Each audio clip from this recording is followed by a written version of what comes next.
ব্যক্তি কোরবানি করার এরাদা করেছে, নিয়ত করেছে, সেই জন্য তার চুল নখ এগুলো না কাটে ওই 10 দিন। জিলহজের চাঁদ উঠছে আর কাটবেন না, চাঁদ উঠার আগে আগে কেটে ফেলবেন এবং কোরবানির পরে যায় কাটবেন, এই 10 দিন বিরত থাকা।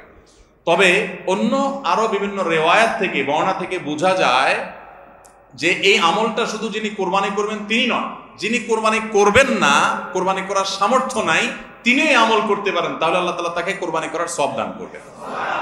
এমনকি কোন কোন সালাফ, কোন কোন সাহাবী থেকে আমলও বর্ণিত আছে যে বাসার বাচ্চা কাচ্চা যারা আছে তাদেরকেও এই দশকে চুল নখ ইত্যাদি কাটতে নিষেধ করেছেন। তাহলে চুল নখ ইত্যাদি কাটা থেকে বিরত থাকা এই 10 দিন, আগে কাটা এবং পরে কাটা, এই 10 দিন না কাটাকাটি না করা, এটা একটা মুস্তাহাব আমল। এবং প্রায় সব ফুকাহায়ে কেরাম এই ব্যাপারে একমত হয়েছেন।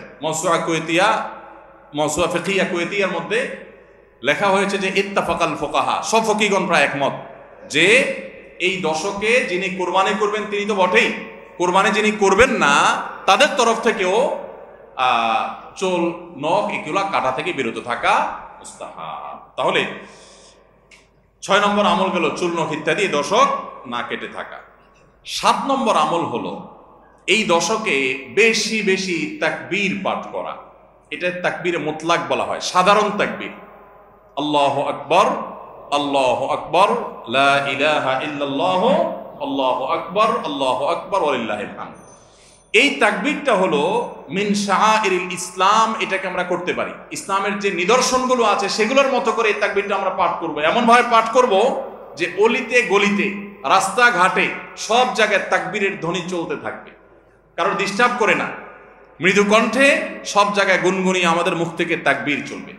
আপনারা অনেকে হয়তো শুনে থাকবেন সাহাবায়ে কেরাম রিদওয়ানুল্লাহি তাআলা আজমাইনের মধ্য থেকে কেউ কেউ, আবু হুরায়রা রাদিয়াল্লাহু তাআলা আনহু, আরো কোন কোন সাহাবীর আমল বর্ণিত আছে যে প্রথম দশক শুরু হলে তারা বাজারে চলে যেতেন। বাজারে কেন যেতেন ভাই?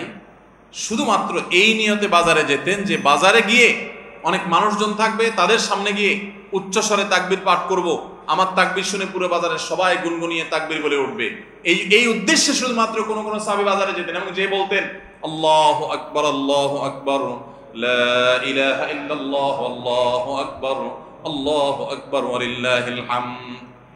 শয়তান আমাদের পুরো সমাজকে গ্রাস করে ফেলছে ভাই, সর্বত্র। আমাদের বাসা বাড়ি, আমাদের ব্যবসা প্রতিষ্ঠান, আমাদের শিক্ষা প্রতিষ্ঠান, আমাদের চিন্তা চেতনা, মন মগজ, দেহ মস্তিষ্ক, সবকিছু ইবলিস নানাভাবে আমাদেরকে প্রভাবিত করে রাখছে। ইবলিসের ওয়াজ তো আজকাল আমরা শুনি না। কোরআনে আল্লাহ তাআলা সবচেয়ে বেশি যাকে শত্রু হিসাবে দেখাইছেন সে হলো কে? ইবলিস। তার ব্যাপারে আল্লাহ বলেছেন যে সে আমাদের আদু ও মুবিন, স্পষ্ট শয়তান। আমরা জীবনে কোনোদিন দেখিই নাই, আল্লাহ বলেছেন স্পষ্ট শয়তান। কেমনে স্পষ্ট হলো? আমরা দেখিই না, সে থাকে গোপনে, আল্লাহ বলেছেন স্পষ্ট। ভাইরা আমার, এই জন্য আল্লাহ স্পষ্ট বলেছেন যে শয়তান নিজে দেখা না দিলে কি হবে, শয়তানের শয়তানি সারাক্ষণ আমাদের চোখের সামনে ভাসে।